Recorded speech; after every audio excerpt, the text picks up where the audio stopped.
નમસ્કાર, આપ જોઈ રહ્યા છો નિર્ભય ન્યૂઝ અને આપની સાથે હું છું કરણ. લોકસભાની ચૂંટણી પહેલા જ બિહારના રાજકારણમાં ગરમાવો આવી રહ્યો છે. જેડીયુ પ્રમુખ નીતિશ કુમાર 9મી વખત બિહારના મુખ્યમંત્રી તરીકે શપથ લઈ શકે છે.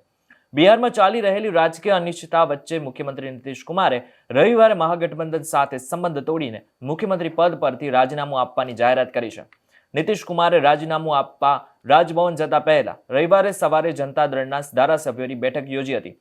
આજે સાંજ સુધીમાં ભારતીય જનતા પાર્ટીના સમર્થનથી નવી સરકાર રચાય તેવી શક્યતાઓ છે.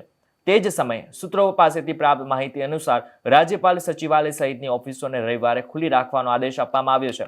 સુરક્ષાકર્મીઓ મુખ્યપ્રધાન નિવાસથી રાજભવન સુધી બેરિકેડ ગોઠવી રહ્યા છે. ત્યારે એકબીજાના મિત્રમાંથી દુશ્મન બનેલા જેડીયુ અને બીજેપી ફરીથી એક થવા જઈ રહ્યા છે. ત્યારે મહત્વની વાત તો એ છે કે બિહારમાં આરજેડી અને લાલુ યાદવના પુત્રએ પણ કાલે અબ ખેલા હોગા એવી જાહેરાત કરી દીધી છે. એમાં હવે તેઓ પણ કંઈક નવા જૂની કરીને લોકસભાની ચૂંટણીમાં ઉતરશે. ત્યારે આની સીધી અસર ઇન્ડિયા ગઠબંધનમાં પડે તેવી શક્યતાઓ છે.